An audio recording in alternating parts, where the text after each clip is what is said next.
الحمد لله نحمده ونستعينه ونستغفره ونؤمن به ونتوكل عليه ونعوذ بالله من شرور أنفسنا ومن سيئات أعمالنا من يهده الله فلا مضل له ومن يضلله فلا هادي له ونشهد أن لا إله إلا الله وحده لا شريك له ونشهد أن سيدنا ومولانا وحبيبنا محمدا عبده ورسوله أما بعد فأعوذ بالله من الشيطان الرجيم بسم الله الرحمن الرحيم وَإِذْ وَاعَدْنَا مُوسَىٰ 40 لَيْلَةً ثُمَّ اتَّخَذْتُمُ الْعِجْلَ مِنْ بَعْدِهِ وَأَنْتُمْ ظَالِمُونَ ثُمَّ عَفَوْنَا عَنْكُمْ مِنْ بَعْدِ ذَلِكَ لَعَلَّكُمْ تَشْكُرُونَ وَإِذْ آتَيْنَا مُوسَى الْكِتَابَ وَالْفُرْقَانَ لَعَلَّكُمْ تَهْتَدُونَ وَإِذْ قَالَ مُوسَىٰ لِقَوْمِهِ يَا قَوْمِ إِنَّكُمْ ظَلَمْتُمْ أَنفُسَكُمْ بِاتِّخَاذِكُمُ الْعِجْلَ فَتُوبُوا إِلَىٰ بَارِئِكُمْ فَاقْتُلُوا أَنفُسَكُمْ ذَٰلِكُمْ خَيْرٌ لَكُمْ عِندَ بَارِئِكُمْ فَتَابَ عَلَيْكُمْ إِنَّهُ هُوَ التَّوَّابُ الرَّحِيمُ صدق اللہ مولانا العظیم وصدق رسولہ النبی الکریم ونحن على ذلك لمن الشاہدین والشاکرین ان اللہ وملائکتہ یصلون علی النبی یا ایہا الذین آمنوا صلوا علیہ وسلموا تسلیما اللہم صل علی سیدنا ومولانا محمد وعلی آل سیدنا ومولانا محمد صلاة دائمة مقبولة تعدی بها عنا حقہ العظیم الصلاة والسلام عليك يا سيدي يا رسول الله وعلى آلك وأصحابك يا حبيب الله هو الحبيب الذي ترجى شفاعته لكل هول من الأهوال مقتحمين یا رب بالمصطفیٰ بلغ مقاصدنا واغفر لنا ما مدى یا واسع الکرم یا اکرم الخلق مالی من الوذ به سواک عند حلول الحادث العممی فإن من جودك الدنيا وضرتها ومن علومك علم اللوح والقلم جاءت لدعوته الأشجار ساجدة تمشي إليه على ساق بلا قدم بلغ العلا بكماله کشف الدجى بجماله حسنت جميع خصاله صلوا عليه وآله مولاي صل وسلم دائما أبدا على حبيبك خير الخلق كلهم وعلى آلہ وأصحابہ اجمعین. معزز سامعین، تلاوت کردہ آیتوں کا ترجمہ سماعت فرمائیں۔ خالق کائنات جل شانہ نے جس وقت بنی اسرائیل کو فرعونیوں سے نجات عطا فرمائی اور مصر میں پہنچ گئے، ابھی تک حضرت موسیٰ علیہ السلام پہ شریعت کی کتاب نازل نہ ہوئی تھی۔ حضرت موسیٰ علیہ السلام نے ارشاد فرمایا بنی اسرائیل کو کہ میں جاتا ہوں طور پہ اپنے خالق سے کتاب شریعت لاتا ہوں، تو اس کو یہاں بیان فرمایا وَإِذْ وَعَدْنَا مُوسَىٰ 40 لَيْلَةً ثُمَّ اتَّخَذْتُمُ الْعِجْلَ مِن بَعْدِهِ وَأَنْتُمْ ظَالِمُونَ۔ اور جب ہم نے موسیٰ سے 40 رات کا وعدہ فرمایا، پھر اس کے پیچھے تم نے بچھڑے کی پوجا شروع کر دی اور تم ظالم تھے۔ یہ ترجمہ ہے۔ حضرت موسیٰ علیہ السلام کے ساتھ اللہ پاک نے 40 رات کا وعدہ فرمایا کہ 40 دن اور 40 راتوں کے لیے تم آ جاؤ، کتاب تمہیں ملے گی۔ ان 40 دنوں میں حضرت ہارون علیہ السلام کو آپ نے اپنا خلیفہ بنایا اور خود چلے گئے۔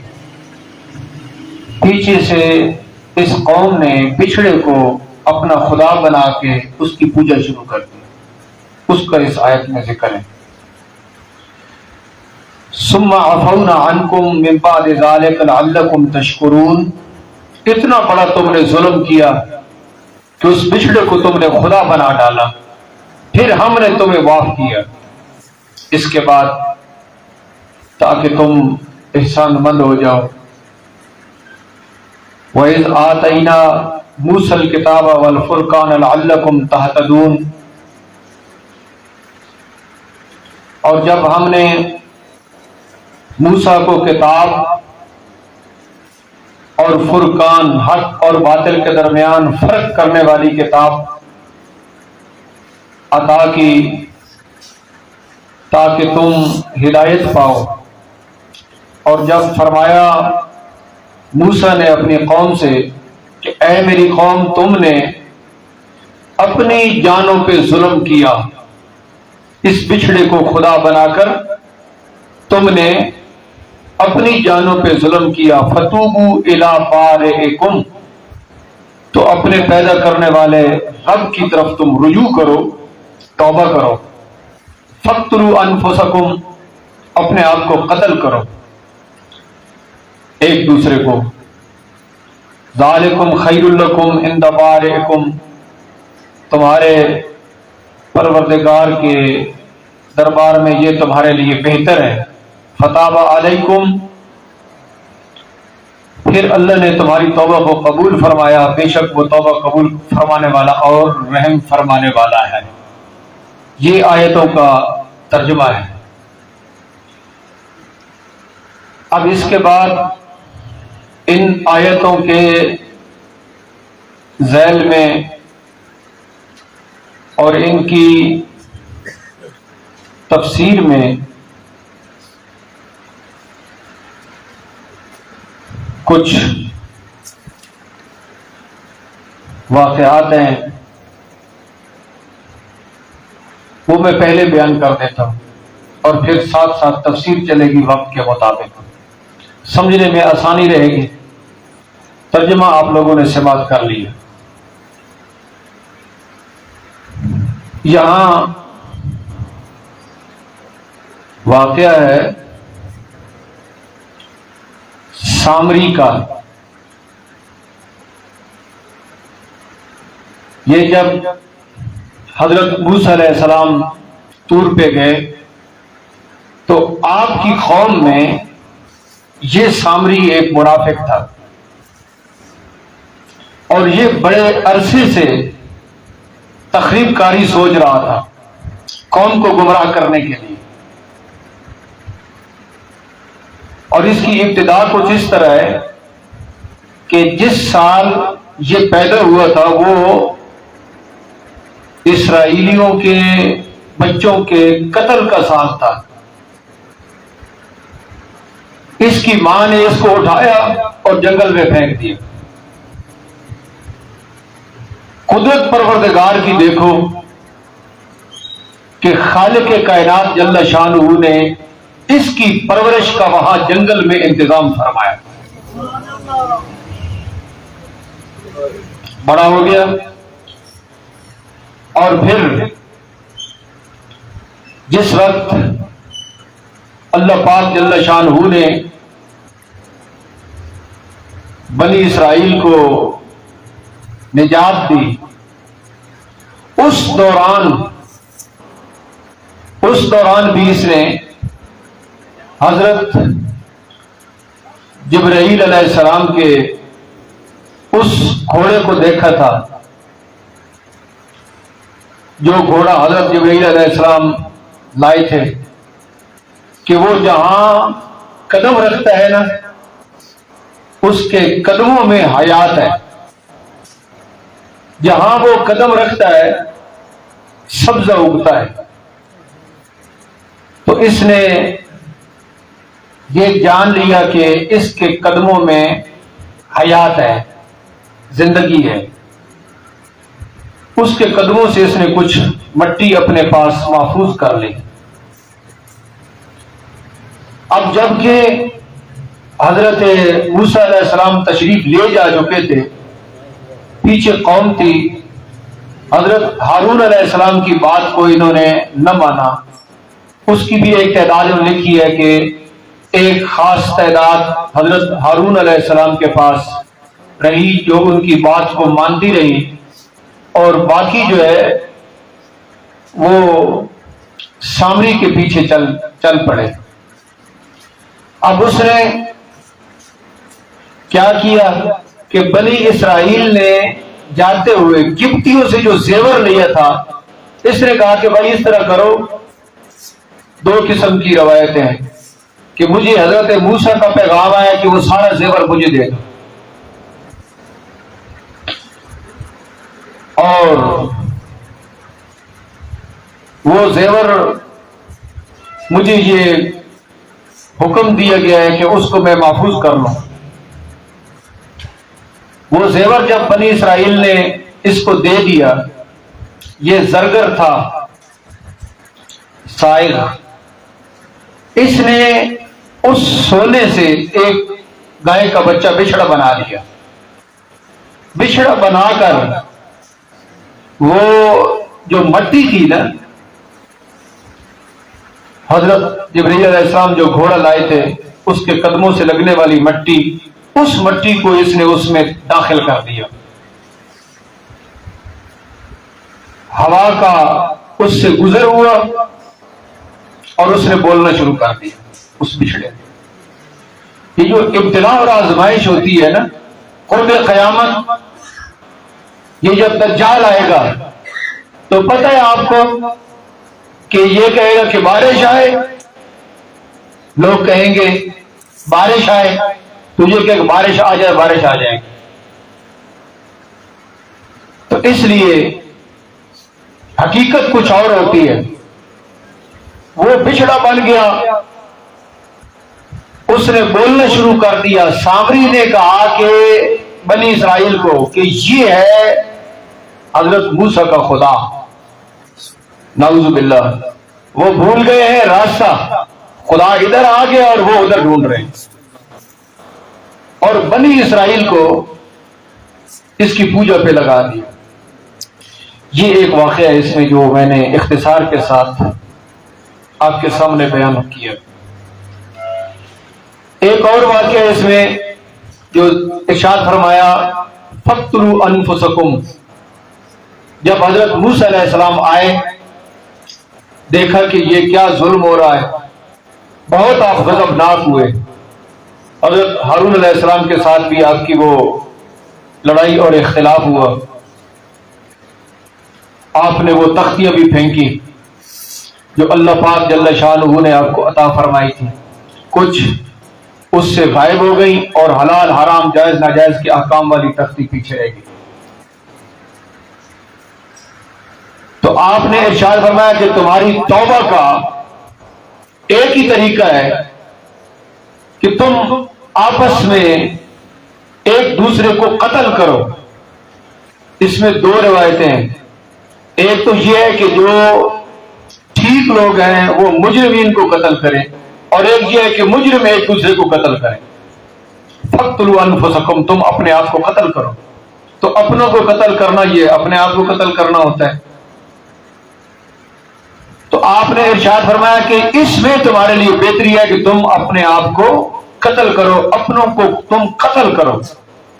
تو اس واقعہ کو علامہ اسماعیل حقی رحمہ اللہ تعالی نے بڑی تفصیل کے ساتھ لکھا ہے کہ جب وہ قتل کرنے کے لیے اکٹھے ہوئے تو پھر صورتحال یہ تھی کہ جب قتل کرنے لگے تو کسی کا بیٹا سامنے آ گیا, کسی کا باپ آ گیا, کسی کا بھائی آ گیا, کسی کا قریبی آ گیا, کسی کا دوست آ گیا, کسی کا پڑوسی آ گیا. تو بڑی مشکل تھی بیٹے کو قتل کرنا, باپ کو قتل کرنا, بھائی کو قتل کرنا. تو انہوں نے التجا کی کہ ہمارے لیے ذرا یہ مشکل ہے. تو حضرت موسیٰ علیہ السلام نے ان کے لیے اللہ پاک کے دربار سے آسانی کو طلب فرمایا. اللہ پاک نے کالے بادل بھیج دیے, اندھیرا ہو گیا کہ اب تمہیں پتہ نہیں چلے گا کہ باپ ہے یا بیٹا ہے یا دوست ہے یا پڑوسی ہے, اب صرف تم نے قتل والا عمل کرنا ہے. اور انہوں نے قتل کرنا شروع کر دیا. ایک بہت زیادہ تعداد جب قتل ہو چکی تو حضرت موسیٰ علیہ السلام اور حضرت ہارون علیہ السلام کے اوپر بڑی وہ آہوزاری اور گریہ شروع ہو گیا, رونا شروع ہو گئے. اتنے بندے جب قتل ہو گئے, یہاں ذکر کیا علامہ اسماعیل حقی نے 70,000 کے قریب قتل ہو گئے. تو اس وقت حضرت موسیٰ اور حضرت ہارون علیہ السلام نے اللہ پاک کے دربار میں التجا کی. تو اللہ پاک جل شانہ نے فرمایا کہ اب رک جاؤ, اب اس کام کو تم روکو, اب تمہاری توبہ جو ہے وہ قبول ہو چکی ہے, جو ہو چکی ہے وہ ہو چکی ہے. اب اس میں اللہ پاک جل شانہ نے ارشاد فرمایا دونوں صورتوں میں کہ ایک دوسرے کو مجرم قتل کریں, تو فرمایا کہ اب قاتل اور مقتول دونوں بخشے گئے, کیونکہ توبہ ہو گئی نا, دونوں بخشے گئے. جو قتل ہوا وہ بھی بخشا گیا, اور جس نے قتل کیا وہ بھی. جب حکم آیا کہ اب قتل کو بند کرو تو وہ قتل کرنے والا بچ گیا. تو فرمایا یہ بچ گیا تو یہ بھی جنتی, اور جس کو اس نے قتل کیا وہ بھی جنتی. اور اگر جو نیک تھے جنہوں نے وہ جرم نہیں کیا اس حوالے سے ہے تو پھر بھی یہ قتل کرنے والے بھی جنتی, کیونکہ اللہ کے حکم سے قتل کر رہے ہیں, اور قتل ہونے والے بھی جنتی. یہ ایک تفصیل ہے جو علامہ اسماعیل حقی رحمہ اللہ نے ارشاد فرمائی. اب کچھ نہ کچھ اس کی تفسیر ہر آیت کی وہ آپ سماعت فرمائیں. وَإِذْ وَعَدْنَا مُوسَىٰ 40 لَيْلَةً, ارشاد فرمایا کہ جب ہم نے موسیٰ سے 40 راتوں کا وعدہ فرمایا. تو یہاں انہوں نے ذکر فرمایا کہ موسیٰ عبرانی زبان میں جو منہ ہے یہ پانی کو کہتے ہیں, اور سا شاہ سے بدلا ہوا ہے جس کا معنی ہے درخت. موسیٰ پانی اور درخت اس کا معنی ہے, موسیٰ کا معنی. اب اس کا جو مفہوم ہے وہ اس طرح بیان فرمایا کہ جس وقت حضرت موسیٰ علیہ السلام پیدا ہوئے تو وہ قتل کا سال تھا، تو اللہ کے حکم سے آپ کی امی جان نے صندوق میں بند کر کے آپ کو دریا میں بہا دیا تھا۔ اب یہ صندوق بہتا ہوا درختوں میں جا کے اٹک گیا، یہاں سے فرعون کی بیوی حضرت آسیہ جو ہے ان کی آگے جو نوکرانیاں تھیں انہوں نے دیکھا کہ یہ صندوق ہے، تو انہوں نے اس صندوق کو پکڑ لیا درخت سے اور پانی سے۔ وہ نام پڑ گیا پھر موسیٰ، کہ درختوں سے اور پانی سے آپ کا صندوق جو ہے وہ ملا۔ تو یہ ارشاد فرمایا کہ اس طرح یہ آپ کا جو اسم گرامی ہے اس کے پیچھے یہ واقعہ ہے، تو آپ کا اسم گرامی پھر موسیٰ بنا، اور حضرت ابراہیم علیہ السلام کی 8ویں پشت میں آپ آتے ہیں۔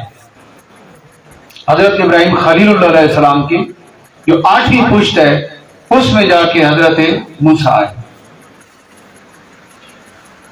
ارشاد فرمایا کہ ہم نے 40 راتوں کا وعدہ کیا اور تم نے بچھڑے کو خدا بنایا، تم نے ظلم کیا۔ اب اس میں وہ جو سامری نے چکر چلایا تھا نا، وہ یہ تھا کہ اس نے کہا کہ یہ جو 40 راتیں ہیں تو اس نے دنوں کو الگ گنا اور راتوں کو الگ گنا۔ 20 دنوں کے بعد اس نے واردات شروع کی۔ ایک روایت یہ درج فرمائی کہ دیکھو 40 دن تو پورے ہو گئے، وہ نہیں آئے، تو پھر وہ سارا وہ بچھڑے والا بنایا واقعہ اور کہا کہ وہ بھول گئے ہیں لہذا تم اس کی عبادت کرو، 40 دن تو پورے ہو گئے۔ اور دوسری روایت یہ ہے کہ حضرت موسیٰ علیہ السلام نے پہلے 30 دنوں کا ذکر فرمایا تھا جس کا ذکر قرآن میں آتا ہے، اور اس کے بعد پھر 10 دن اور اللہ پاک نے بڑھا دی، جس کی وجہ سے 30 دنوں کے بعد اس نے کہا کہ وہ دن تو پورے ہو گئے لہذا وہ نہیں آئے، اس وجہ سے تم اس بچھڑے کی عبادت کرو۔ اور ارشاد فرمایا کہ تم نے بچھڑے کو خدا بنا کے بہت ظلم کیا۔ اب ظلم کی ایک تعریف یہاں پہ ارشاد فرمائی، وہ یہ ہے کہ کسی بھی شے کو اپنے مقام سے ہٹا دینا یہ ظلم ہوتا ہے۔ کہ تم نے ظلم کیا کہ شرک کیا، بِإِشْرَاكِكُمْ وَوَضْعِكُمْ لِلشَّيْءِ فِي غَيْرِ مَوْضِعِهِ، کسی بھی شے کو اپنی جگہ سے ہٹا دینا یہ ظلم ہے۔ اب جس کا حق ہے کسی بھی معاملے میں اس کو وہ حق دینا یہ انصاف ہے، اور کسی طریقے سے اسے پیچھے کر کے کسی اور کو وہ حق دے دینا یہ ظلم ہے۔ کسی بھی چیز کو اپنی جگہ سے ہٹانا جو ہے یہ ظلم ہے۔ تو انہوں نے بہت بڑا ظلم کیا کہ الہ تو پروردگار عالم ہے، معبود تو رب العالمین ہے، تو رب العالمین کو چھوڑ کر انہوں نے بچھڑے کی عبادت شروع کر دی۔ ارشاد فرمایا کہ ہم نے تم کو معاف کیا۔ اس کے بعد اللہ پاک جل شانہ نے حضرت موسیٰ علیہ السلام کے آنے تک ان کو ڈھیل عطا فرمائے، ان پر عذاب نہیں آیا۔ کہ جب حضرت موسیٰ علیہ السلام آئے تو پھر ان کی توبہ کا سارا انتظام ہوا۔ اب اس میں ایک بحث ارشاد فرمائی علامہ اسماعیل حقی نے، کہ یہاں یہ ارشاد فرمایا کہ ہم نے موسیٰ سے 40 راتوں کا وعدہ فرمایا، حالانکہ دن بھی اس میں تھے، تو دنوں کا ذکر نہیں ہے، راتوں کا ذکر ہے۔ اس کی کیا وجہ ہے؟ اب یہ ارشاد فرماتے ہیں کہ وجہ یہ ہے کہ اللہ پاک کا جو قرب ہے وہ رات کو زیادہ حاصل ہوتا ہے، رات میں زیادہ ہوتا ہے۔ جو رات ہے اس کے اندر یہ خاصیت ہے کہ جو قرب خدا بندی ہے وہ بہت جلد حاصل ہوتا ہے بندہ مومن کو رات کے وقت۔ رسول پاک صلی اللہ تعالی علیہ وسلم نے ارشاد فرمایا، ان اقرب ما یقول العبد من الرب فی جوف اللیل، کہ بندہ اپنے رب کے جو بہت زیادہ قریب ہوتا ہے تو وہ رات میں ہوتا ہے. اور ایک اور حدیث ارشاد فرمائی نبی کریم علیہ الصلوۃ والسلام نے ارشاد فرمایا ینزل اللہ کل لیلۃ الی السماء الدنیا، خالق کائنات جل شانہ کی رحمتیں ہر رات بہت قریب ہو جاتی ہے آسمان دنیا کے قریب، یعنی کہ قریب ہو جاتی ہے اللہ کی رحمت رات کو. اس لیے رات کا ذکر فرمایا. اور قرآن مجید میں اللہ پاک جل شانہ نے ارشاد فرمایا وَمِنَ اللَّيْلِ فَتَہَجَّدْ بِهِ نَافِلَةً لَكَ، اپنے پیارے محبوب کریم علیہ الصلوۃ والسلام کو بھی اللہ پاک نے ارشاد فرمایا کہ رات کو آپ تہجد ادا فرمائیں. سبحان الذی اسری بعبدہ لیلا من المسجد الحرام، اللہ پاک جل شانہ نے اپنے پیارے محبوب کریم علیہ الصلوۃ والسلام کو جو معراج کی سعادت سے بہرور فرمایا وہ بھی رات کو، کیونکہ جو رات ہے اس کے اندر ایک خاص خاصیت ہے اور ایک اثر ہے جو دن کو نہیں، اس لیے وہاں پہ رات کا ذکر فرمایا. اور بھی کافی ساری چیزوں کو یہاں پہ علامہ اسماعیل حقی نے ارشاد فرمایا ہے، اسی پہ ہم اکتفا کرتے ہیں. اور دوسرا یہاں پہ مسئلہ ذکر فرمایا 40 کا، کہ 40 راتوں کا کیوں انتخاب فرمایا، 40 کا عدد جو ہے اس کا انتخاب کیوں کیا. تو اس کو ارشاد فرمایا کہ جو 40 کا عدد ہے نا، اس میں بھی ایک خاص خصوصیت ہے، ایک خاص قسم کی خصوصیت ہے 40 کے عدد میں. اور یہاں ارشاد فرمایا کہ ویسے عدد جو ہے وہ بنیادی طور پہ 4 ہی ہیں، احاد، عشرات، مئات، الوف، جس کو اپنی اصطلاح میں کہتے ہیں اکائی، دہائی، سینکڑا، ہزار، اس طرح ہوتا ہے نا، اکائی، دہائی، سینکڑا، ہزار، یہ 4 ہی ہیں. تو گنتی اس سے باہر نہیں ہے. ابتدائی طور پر جو عدد ہیں، اعداد کے جو مراتب ہیں وہ 4 ہی ہیں، یا اکائیوں میں، یا دہائیوں میں، یا پھر سینکڑوں میں، یا پھر ہزاروں. اب ارشاد فرمایا کہ 40 جو ہے، 40 کا جو عدد ہے اس کو ایک خاص نسبت حاصل ہے اور اس کا ایک خاص مقام ہے. خالق کائنات جل شانہ نے ارشاد فرمایا کہ ہم نے اپنے پیارے آدم کی مٹی کو 40 دنوں میں تیار فرمایا. تو 40 کی ایک خاصیت ہے اور تاثیر ہے جو اس کے علاوہ کسی اور عدد میں نہیں ہے، 40 کی. اور 40واں بھی پھر اسی سے بزرگان دین کے جو چلے ہیں 40 کے وہ بھی اسی اعتبار سے، اور 40 دنوں کے بعد جو ہم ایصال ثواب کرتے ہیں وہ بھی اسی نسبت سے کہ 40 کی ایک خاص تاثیر ہے. 40واں جو ہمارے ہاں مشہور ہے. اور ارشاد فرمایا کہ نبی کریم علیہ الصلوۃ والسلام کی حدیث شریف کو بیان فرماتے ہیں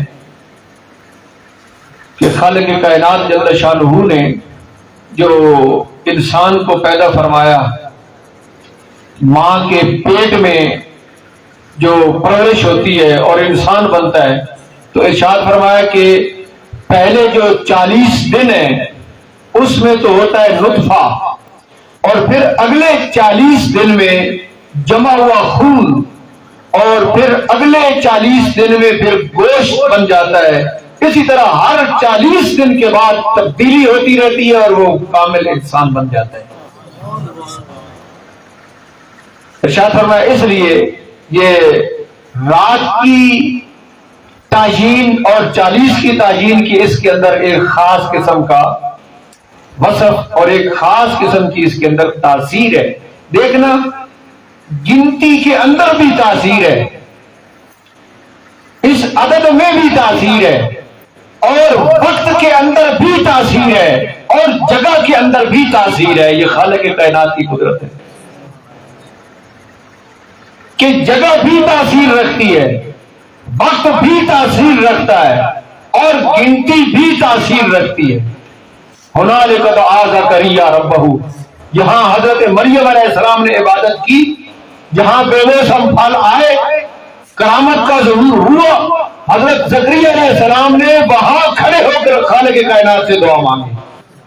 یہی وجہ ہے کہ اہل سنت کا یہ طریقہ ہے کہ ہر وقت اللہ سے مانگتے تو ہیں، دعا تو کرتے ہیں، لیکن کبھی کبھی کوئی خاص دعا کرنی ہو تو پھر اللہ کے کسی ولی کے دربار کے پاس چلے جاتے ہیں۔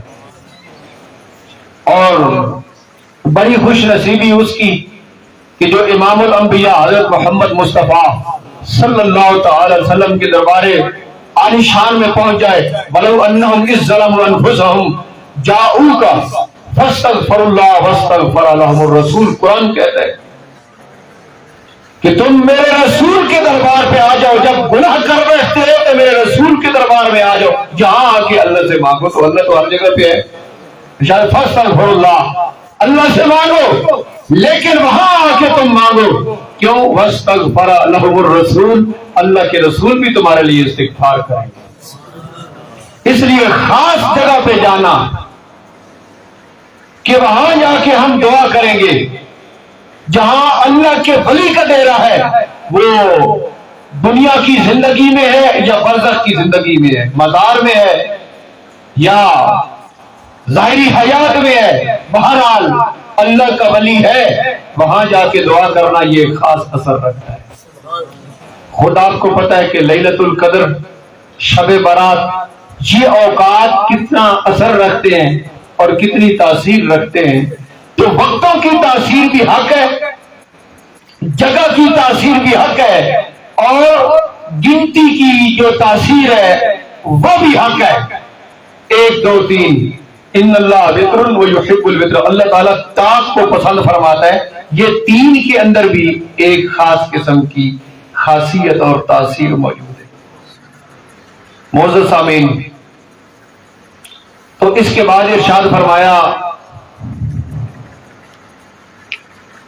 کہ ہم نے موسیٰ کو کتاب اور فرقان کی یہ وصف ہے، عطف تفسیری ہے، کہ ایسی کتاب جو حق اور باطل کے درمیان فرق کرنے والی ہے۔ اور اللہ تعالیٰ کی طرف سے جو کتاب بھی نازل ہوئی، اللہ جل شانہ کے ہر نبی اور ہر رسول نے جو بھی تبلیغ ارشاد فرمائی وہ فارق بین الحق والباطل ضرور ہے، حق اور باطل کے درمیان فرق کرنے والی ضرور ہے۔ آسمان سے نازل شدہ ہر کتاب وہ حق اور باطل کے درمیان فرق کرتی ہے، کہ باطل کو الگ کر دی اور حق کو الگ کر دی ہے۔ ہر نبی اور ہر رسول کی تبلیغ میں یہ بات ضرور ہے کہ حق کو الگ کر دی اور باطل کو الگ کر دیا۔ اس لیے یہ ایک ایسی زندہ حقیقت ہے کہ جس سے انکار نہیں کیا جا سکتا کہ اہل حق کو حق کے اوپر ہی قائم رہنا چاہیے، کبھی باطل کے ساتھ ملنا نہیں چاہیے، اختلاط نہیں کرنا چاہیے، حق اور باطل کو آپس میں ملانا نہیں چاہیے، حق کو ممتاز رکھنا چاہیے اور باطل کو الگ رکھنا چاہیے۔ ارشاد فرمایا کہ یہ ہم نے کتاب عطا فرمائی۔ حضرت موسیٰ علیہ السلام نے اپنی قوم سے فرمایا کہ اے میری قوم، تم نے اپنے اوپر بڑا ظلم کیا ہے، اس بچھڑے کو خدا بنا کر تم اپنے پیدا کرنے والے پروردگار کی طرف رجوع کرو اور اپنے آپ کو تم ایک دوسرے کو قتل کرو۔ ذالکم خیر لکم عند بارئکم، یہ تمہارے پروردگار کے دربار میں تمہارے لیے بہتر ہے۔ اب اس پہ تھوڑی سی تفسیر آپ سے مات فرمائیں کہ تم قتل کرو ایک دوسرے کو، اس میں تمہارے لیے خیر ہے، حالانکہ بظاہر تو قتل ہے، لیکن ارشاد فرمایا اس میں خیر ہے۔ کیوں؟ کہ یہ ان کے گناہوں کی توبہ تھی، یہ توبہ تھی کہ تم قتل کر دو تو جو قتل ہونے والا ہے اس کی توبہ بھی قبول ہو جائے گی، اور جو قتل کرنے والا ہے اس کی توبہ بھی قبول ہو جائے گی، کیونکہ اصل کامیابی تو دنیا کی زندگی ہے نہیں، اصل کامیابی تو دنیا کی زندگی نہیں ہے، اصل کامیابی تو یہ ہے کہ بندہ جب دنیا سے جائے تو اللہ اس سے راضی ہو اور اس بندے کو اللہ کے دربار سے انعام ملے۔ اصل کامیابی تو یہ ہے کہ جہاں سوال بنایا مفسر نے علامہ اسم الحقی رحمہ اللہ نے کہ اس کی کیا وجہ ہے کہ خالق کائنات نے ارشاد فرمایا کہ اس میں تمہارے لیے خیر ہے کہ وہ تو قتل ہو رہے ہیں، خیر کیا ہے؟ تو ارشاد فرمایا کہ خیر ہی ہے، کیوں کہ جب قتل ہو جائیں گے اور جو قتل کرنے والے ہیں وہ قتل کر دیں گے تو قیامت والے دن اللہ پاک جل شانہ ان کو ایک تو وہ ابدی زندگی عطا فرمائے گا اور جنت الفردوس میں اعلیٰ مقام عطا فرمائے گا، یہی تو خیر ہے۔ یہاں اس کی وضاحت ارشاد فرمائی اور اس کے بعد علامہ اسم الحقی نے یہاں پہ ایک بحث ارشاد فرمائی ہے، اس کا کچھ حصہ میں آپ کے سامنے بیان کرتا ہوں۔ اس ذیل میں کہ ارشاد فرمایا فَتُوبُوا إِلَىٰ بَارِئِكُمْ، اس کے تحت ارشاد فرمایا کہ تم اپنے پیدا کرنے والے کی طرف رجوع کرو، توبہ کرو، تو کچھ توبہ کو یہاں پہ بیان فرمایا علامہ اسم الحقی رحمہ اللہ نے، توبہ کو، اور اس میں بہت زیادہ مسائل کا حل ہے۔ یہ جو ارشاد فرمایا کافی مسائل کا اس میں حل ہے، آپ اس کو محسوس فرمائیں گے انشاءاللہ تعالی۔ ارشاد فرمایا کہ جو توبہ ہے یہ اللہ تعالی کی طرف سے ایک نعمت ہے، توبہ یہ اللہ تعالی کی طرف سے ایک نعمت ہے، اور پھر جو توبہ بنی اسرائیل کی تھی وہ اور ہے، اور جو توبہ امت مصطفیٰ کی ہے وہ اور ہے۔ وہاں توبہ یہ تھی کہ تم قتل کر دو ایک دوسرے کو، اور امت مصطفیٰ کے لیے یہ ہے کہ تم قتل تو نہ کرو لیکن تم اپنے نفس کو صرف قتل کر دو، اپنی نفس کی بات نہ مانو، یہ تمہاری توبہ ہے۔ ان کی توبہ یہ تھی کہ تم ان کے سر اتار دو بدن سے، اور یہاں یہ ہے کہ تمہارے سر تو سلامت رہیں لیکن تم اپنے نفس کو مارو۔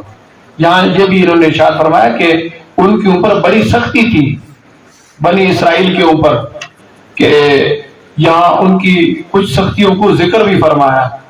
مثال کے طور پہ ارشاد فرمایا کہ جب وہ کوئی گناہ کرتے تھے تو وہ گناہ ان کے دروازے پہ لکھا جاتا تھا صبح کو کہ اس نے فلاں گناہ کیا ہے، ان کے دروازے پہ لکھا جاتا تھا کہ اس نے فلاں قسم کا گناہ کیا ہے۔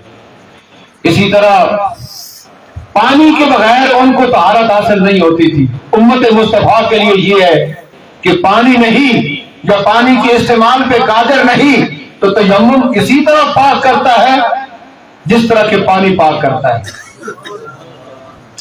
اور ان کے لیے عبادت صرف مساجد میں تھی، اور امت مصطفیٰ کا فرد اگر کہیں دور ہے، مسجد نہیں ہے، قبلہ رخ ہو کے عبادت کرے، اللہ پاک اس کو قبول فرماتا ہے۔ اسی طرح ان کی زکوٰۃ مال کا چوتھائی حصہ تھا، چوتھا حصہ وہ زکوٰۃ دیتے تھے، کل مال کے 4 حصے کر کے جو چوتھا حصہ ہے وہ زکوٰۃ میں دیتے تھے۔ اور آپ کو پتہ ہے کہ امت مصطفیٰ کی زکوٰۃ کتنی ہے؟ جی 40واں حصہ ہے، وہ چوتھا حصہ زکوٰۃ دیتے تھے اور یہ 40واں حصہ، جو جس کو ہم اپنی اصطلاح میں کیا کہتے ہیں 2.5%، 100 میں 2.5 روپے، اور ان کے 100 میں کتنے تھے؟ 25 روپے ان کی یہ زکوٰۃ تھی۔ تو چلو اسی ذیل میں میں یہ عرض کر دیتا ہوں کہ فصلوں کا موقع ہے، زمین کی پیداوار اس کے اندر بھی زکوٰۃ ہے. تو آپ اس طرف بھی توجہ رکھنا کہ زمین کی جو پیداوار ہے اس کی بھی زکوٰۃ ادا کرنی چاہیے، جس کو ہم عشر کہتے ہیں. اگر پیداوار آسمان کے پانی سے سیراب ہوتی ہے جسے ہم بارانی رقبہ کہتے ہیں تو عشر 10واں حصہ ہے، اور اگر سیرابی رقبہ ہے تو پھر اس کا عشر 20واں حصہ ہے. وہ بھی ضرور ادا کرنی چاہیے تاکہ جو پیداوار ہمیں بچ جاتی ہے وہ پاک ہو جائے اور بابرکت ہو جائے. ارشاد فرمایا کہ روزے دار، ہم تو افطاری کرتے ہیں، سحری کو پھر کھاتے ہیں، ان کا یہ تھا کہ افطار کے بعد جو سو جاتا پھر وہ دوبارہ کھا بھی نہیں سکتا تھا. نیند کے بعد اس کے لیے کھانا اور پینا منع ہوتا تھا. امت مصطفیٰ کے لیے سحری ہے، وہ صبح صادق تک کھا پی سکتا ہے. یہاں علامہ اسماعیل حقی نے یہ چند چیزوں کو ارشاد فرمایا. اسی طرح ان کے لیے یہ بھی تھا کہ اگر جس ہاتھ سے وہ گناہ کریں اس ہاتھ کو کاٹ دیا جائے، جس عذر سے گناہ کریں اس عذر کو کاٹ دیا جائے. اگر آنکھ نے گناہ کیے تو آنکھ نکال دی جائے. یہ بھی ان کے لیے تھا. تو بہت زیادہ ان کے لیے مشقتیں تھیں. خالق کائنات جل شانہ نے اپنے پیارے محبوب کریم علیہ السلام کی امت کے اندر وہ مشقتیں نہیں رکھی. تو ان کی توبہ کا یہ حال ہے. لیکن امت مصطفیٰ کی جو توبہ ہے وہ ہے نفس کو مارنا اور نفس کی مخالفت کرنا. یہ امت مصطفیٰ کی توبہ ہے. نبی پاک علیہ الصلوۃ والسلام جب جہاد سے واپس تشریف لا رہے تھے تو ارشاد فرمایا رجعنا من الجہاد الاصغر الی الجہاد الاکبر. ہم چھوٹے جہاد سے بڑے جہاد کی طرف جا رہے ہیں. وہ جو دشمن کے ساتھ جہاد تھا وہ چھوٹا جہاد تھا، اب بڑا جہاد ہے. کیوں؟ کہ وہ دشمن تو سامنے تھا، یا قتل اس نے کر دیا یا قتل ہو گیا، قصہ تمام ہو گیا. جو مومن ہے جس نے صدق کے دل سے جہاد کیا، خالق کائنات نے اس کو جنت الفردوس عطا فرما دی، معاملہ ختم ہو گیا. لیکن جو واپس آ رہے ہیں تو پھر جو نفس کے ساتھ جہاد ہے یہ 24 گھنٹے جہاد ہے، ہر وقت جہاد ہے. جب اس کو قتل کرے گا تو اگلے لمحہ پھر زندہ ہو جائے گا. جب اس کی خواہش کو توڑے گا تو اگلے مرتبے پہ پھر دوبارہ وہ کسی خواہش کو سامنے کرے گا، اس کو پھر مارنا پڑے گا. تو یہ امت مصطفیٰ کی جو توبہ ہے وہ یہ فرق رکھتی ہے بنسبت ان کے. اب یہاں پہ کچھ تفصیل ارشاد فرمائی توبہ کے حوالے سے، وہ میں آپ کے سامنے بیان کرتا ہوں. ارشاد فرمایا کہ توبہ یہ اللہ تعالی کا بڑا انعام ہے اور اس کے 4 مرتبے ہیں. توبہ کے 4 مرتبے ہیں. آپ نے توجہ سے سن لیں تو بہت زیادہ مسئلہ وہ آپ کے سامنے حل ہو کے آ جائے گا. ارشاد فرمایا پہلی جو توبہ ہے ابتدائی طور پر یہ عام لوگوں کی توبہ ہے، عام لوگوں کی توبہ. پھر آئے گی خاص لوگوں کی توبہ، پھر اس سے بھی اوپر والے جو درجے میں اخص الخواص ان کی توبہ، اور پھر اس سے بھی آگے انبیاء کی توبہ. تو بہت زیادہ مسئلہ ہمارے سامنے حل ہو کر آئے گا. تو توبہ کے درجے ہیں اور یہ بات آپ کو سمجھ آئے گی. نبی کریم علیہ الصلوۃ والسلام نے ارشاد فرمایا واللہ انی لاستغفر اللہ واتوب الیہ فی اليوم اکثر من 70 مرہ. نبی کریم علیہ الصلوۃ والسلام نے ارشاد فرمایا کہ اللہ کی قسم میں اپنے اللہ سے استغفار کرتا ہوں اور توبہ کرتا ہوں ایک دن میں 70 مرتبہ سے بھی زیادہ. حالانکہ اللہ کے نبی معصوم ہیں اور پھر ارشاد فرمایا کہ میں استغفار کرتا ہوں. تو بندہ جب حدیث کے اس مقام پہ پہنچے گا کہ نبی پاک علیہ السلام نے ارشاد فرمایا کہ میں استغفار کرتا ہوں، تو بندہ نہیں سمجھ سکے گا نا کہ بھائی اللہ کے نبی تو معصوم ہے، گناہوں سے پاک ہے، تو ہمیں حکم ہے کہ ہم استغفار کریں. تو نبی پاک علیہ السلام خود بھی استغفار فرماتے. اس کی کیا وجہ ہے؟ اور ایک اور روایت سنیں. نبی کریم علیہ السلام نے ارشاد فرمایا کہ انہ لیغال علی قلبی وانی لاستغفر اللہ فی اليوم 100 مرہ. نبی کریم علیہ السلام نے ارشاد فرمایا کہ میرے دل کے اوپر بھی غبار آ جاتا ہے، میرے دل پر بھی، تو میں اپنے اللہ سے پھر استغفار کرتا ہوں ایک دن میں 100 مرتبہ. اب یہ بات بھی سمجھ آئے گی اور اہل سنت کا عقیدہ بھی کھل کر سامنے آ جائے گا کہ شخص کے بدلنے سے حکم بدل جاتا ہے، شخصیت کے بدلنے سے حکم بدل جاتا ہے، ذات کے بدلنے سے حکم بدل جاتا ہے. تو ارشاد فرمایا کہ توبہ کے 4 درجے اب سے بات فرمائے. ارشاد فرمایا کہ جو پہلا درجہ ہے وہ عوام کا ہے، عام جس طرح کہ ہم عام لوگ ہیں، عوام کا مرتبہ ہے. وہ توبہ کیا ہوتی ہے عوام کی؟ عوام کی توبہ یہ ہے وہی ترک المنہیات والقیام بالمامورات، کہ جو چیزیں منہیات ہیں جن سے اللہ پاک نے روکا ہے ان کو چھوڑ دینا، اور جن کا حکم ارشاد فرمایا ان کو کرنا، جائز کرنا، ناجائز کو چھوڑ دینا، حلال کو لینا، حرام کو چھوڑ دینا.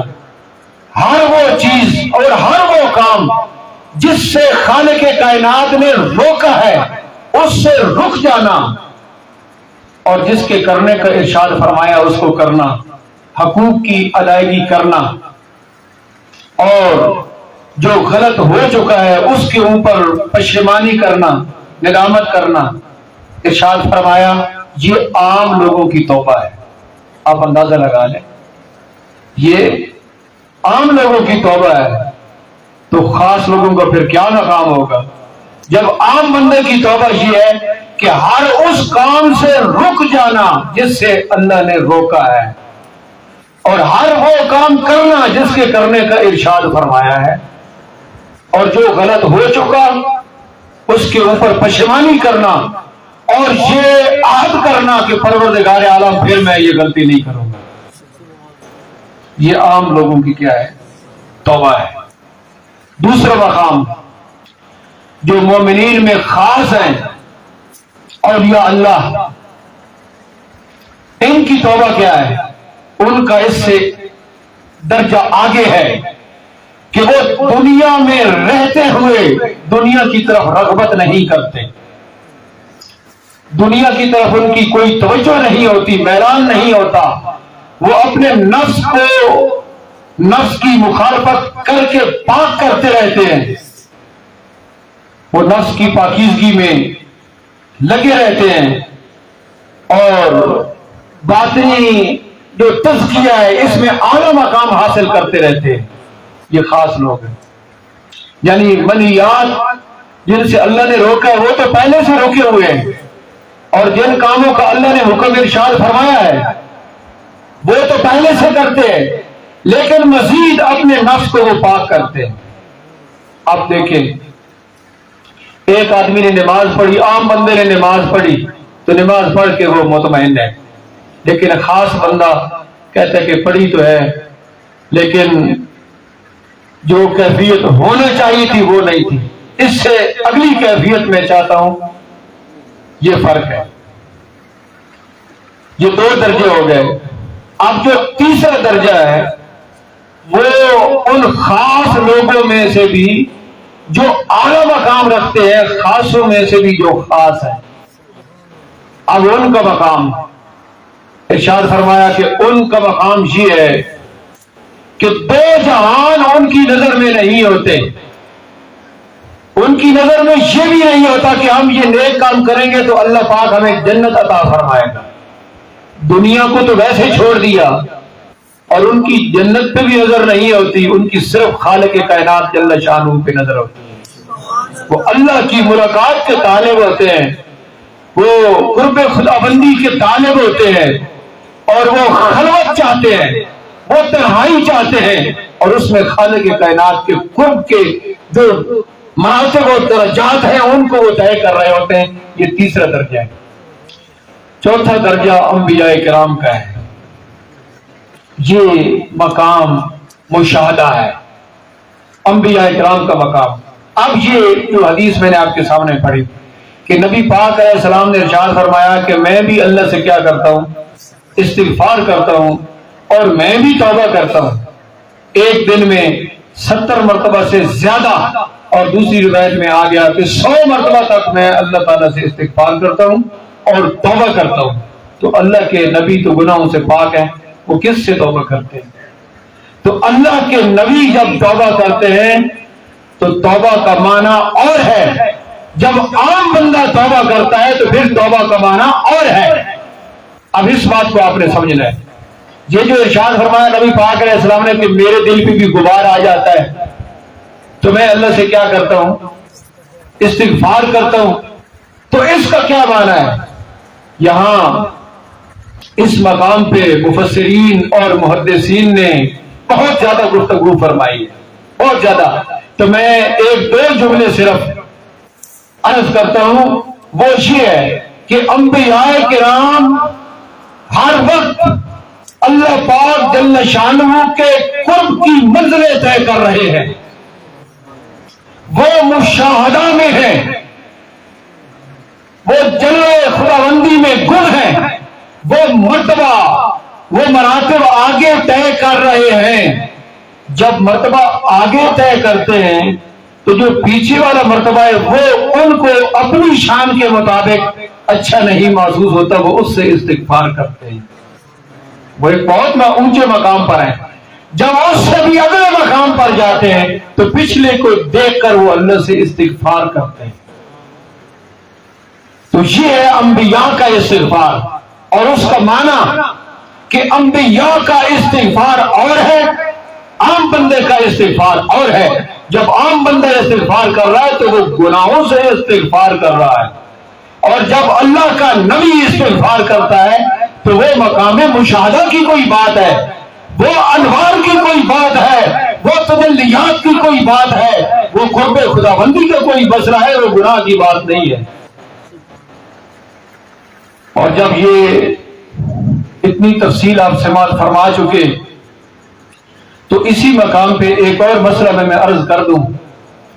وہ پچھلے دنوں میں بھی اور اب بھی وہ بہت زیادہ لوگوں نے اس کے اوپر بات کی کہ دیکھو جی ان لوگوں نے حضرت فاطمہ الزہرا رضی اللہ تعالی عنہا کو یہ کہہ دیا کہ وہ خطا پر تھی، ان سے خطا ہو گئی. یہ آپ سنتے رہے. تو لہذا جن لوگوں نے یہ کہا ہے، امیر المومنین حضرت ابوبکر صدیق رضی اللہ تعالیٰ عنہ مبارک دور میں جو صورتحال پیش آئی تو حضرت سیدہ طیبہ طاہرہ فاطمہ الزہرا رضی اللہ تعالیٰ عنہ کہ اس مسئلہ وراثت میں آپ سے خطا ہوئی، یہ ایک جملہ استعمال ہوا. بعض لوگوں نے اس کو بہت زیادہ اٹھایا اور کہا کہ جنہوں نے اپنے منہ سے یہ کلمہ نکالا ہے وہ دائرہ اسلام سے خارج ہو چکے ہیں، اہل سنت سے خارج ہو چکے ہیں. اب ان سے ہم یہ پوچھتے ہیں کہ وہ تو حضرت فاطمہ الزہرا رضی اللہ تعالی عنہ کا مسئلہ ہے اور ان کا مقام ہے، یہاں کیا کہو گے کہ اللہ کے نبی استغفار کر رہے ہیں؟ اللہ کے نبی جو استغفار کرتے تو یہاں کیا تم جواب دو گے کہ اللہ کے نبی تو گناہوں سے پاک ہوتے ہیں تو وہ استغفار بھی کرتے ہیں.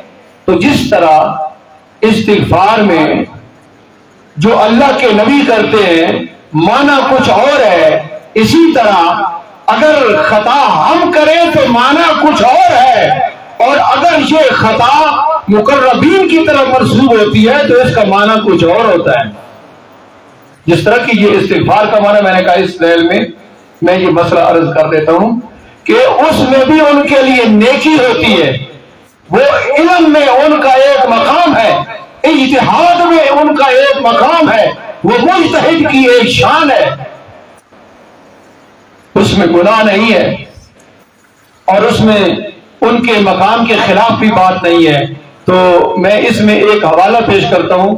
یہ سیدنا حضرت پیر میر علی شاہ رحمہ اللہ کی کتاب ہے تصفیہ مابین سنی و شیعہ. یہ آپ کی ایک تصنیف ہے. آپ نے اس مسئلے کو یہاں پہ ذکر فرمایا.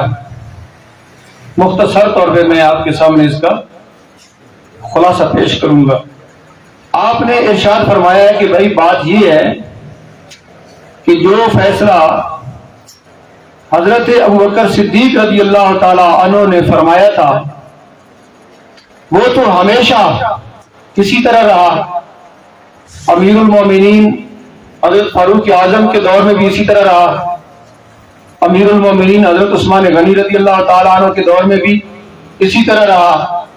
اور پھر امیر المومنین حضرت علی المرتضیٰ رضی اللہ تعالیٰ عنہ کے دور میں بھی اسی طرح رہا. یہاں تک کہ جو آگے کچھ عرصہ امیر المومنین حضرت امام حسن رضی اللہ تعالیٰ عنہ کو تھا اس میں بھی اسی طرح رہا.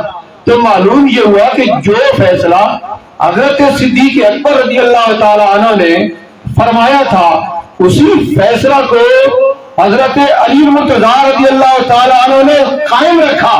تو معلوم یہ ہوا کہ وہ فیصلہ ٹھیک تھا. تبھی تو چاروں خلفاء نے حضرت امام حسن رضی اللہ تعالی عنہ نے بھی اس کو قائم رکھا. اس لیے حضرت پیر میر علی شاہ رحمہ اللہ تعالی نے اس مسئلے کی بڑی وضاحت فرمائی ہے. اس کا ایک حصہ میں آپ کے سامنے عرض کر رہا ہوں. یہ آپ نے دلیل ارشاد فرمائی ہے. آپ نے ارشاد فرمایا, یہ پوری جملے کی میں عبارت پڑھتا ہوں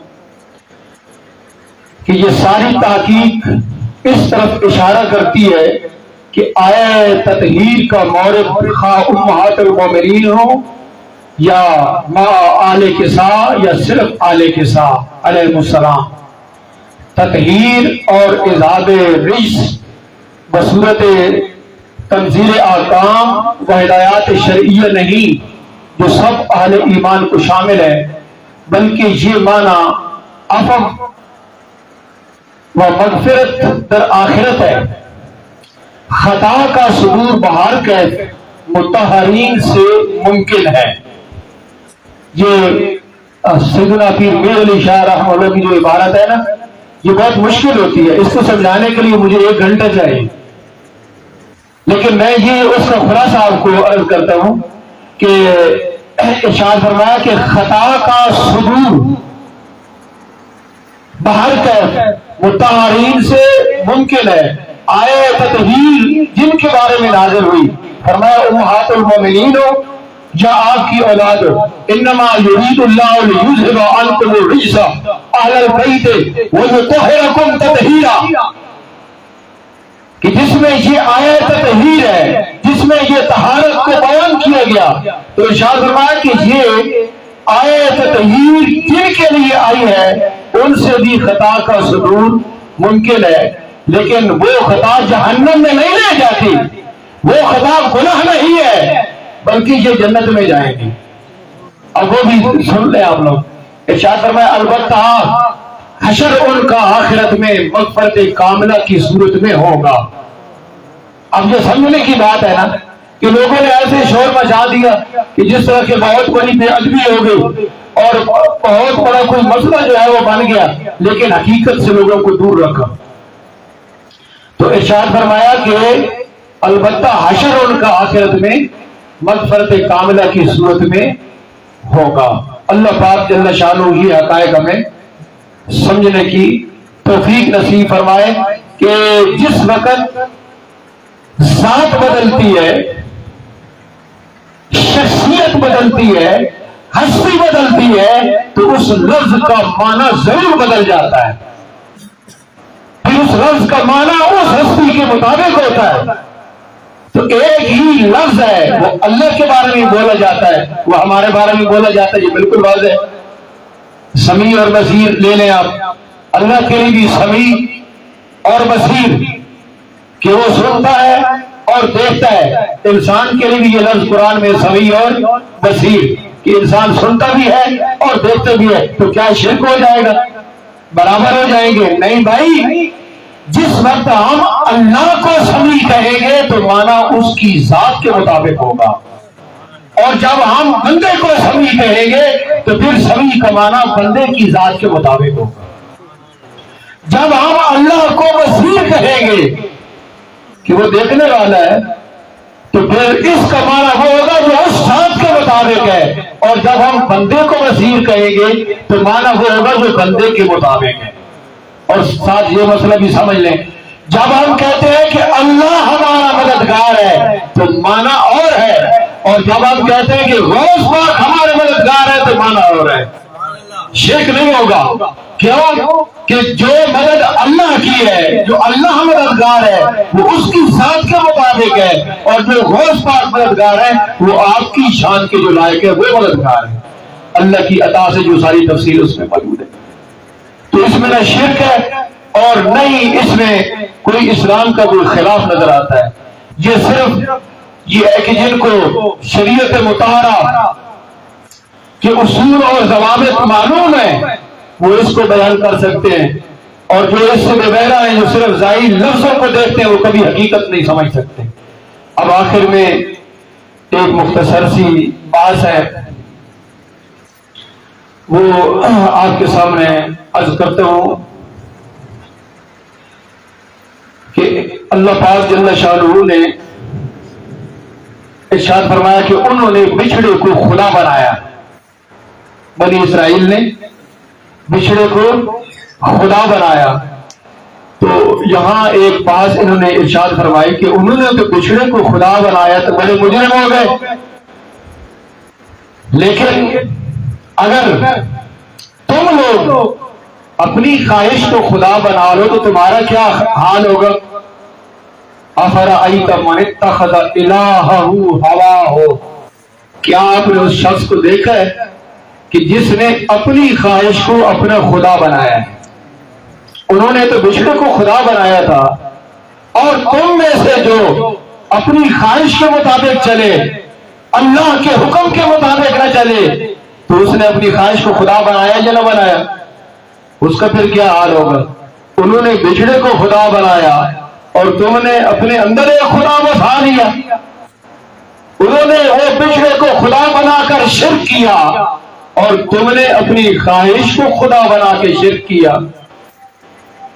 افرأیت من اتخذ الہہ ہواہ، اس شخص کو دیکھو کہ جس نے اپنی خواہش کو اپنا خدا بنایا۔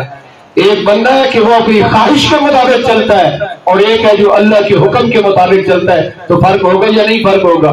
تو اس کو ارشاد فرمایا کہ ہر قوم کا کوئی نہ کوئی بچھڑا ہے جس کی وہ عبادت کرتا ہے اللہ کو چھوڑ کر۔ یہ ایک بات ارشاد فرمائی علامہ اسم الحقی رحمہ اللہ نے، وہ میں آپ کے سامنے یہ کچھ پڑھ رہا ہوں مختصر طور پہ۔ ہر قوم نے، ہر گروہ نے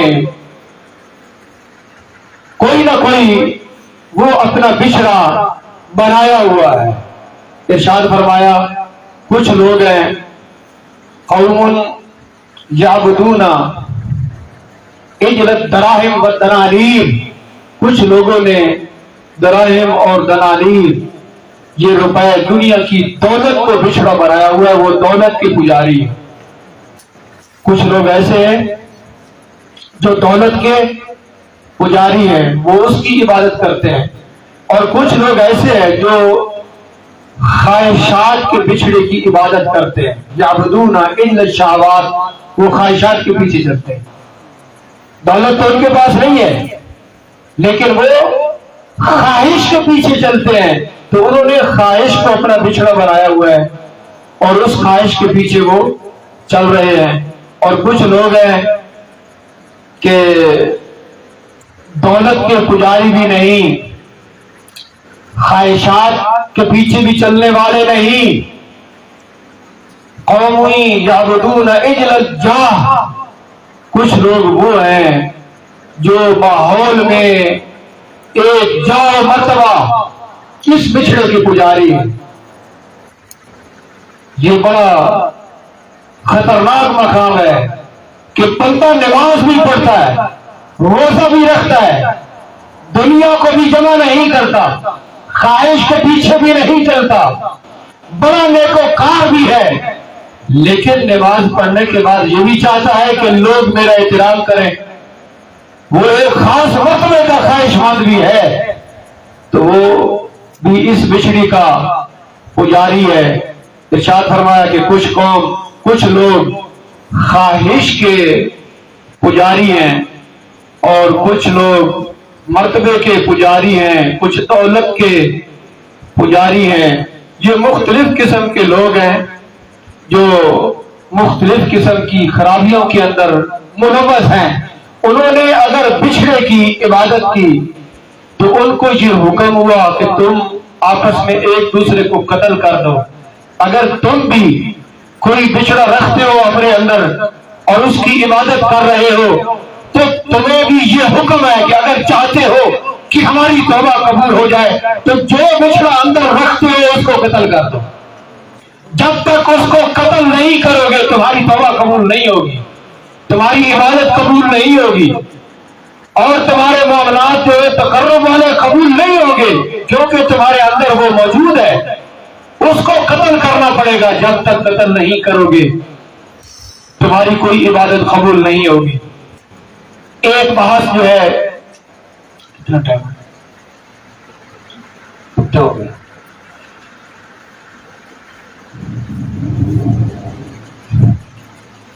ایک بڑی خوبصورت بات ہے اللہ کی نعمتوں کا شکر ادا کرنا۔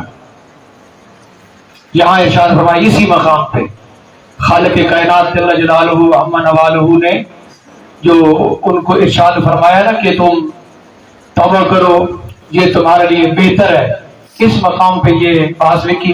انشاءاللہ تعالی کسی اور مقام پہ پھر اس کو ساتھ ملا لیں گے۔ خالق کائنات جل شانہ ہمیں عمل کی توفیق نصیب فرمائے۔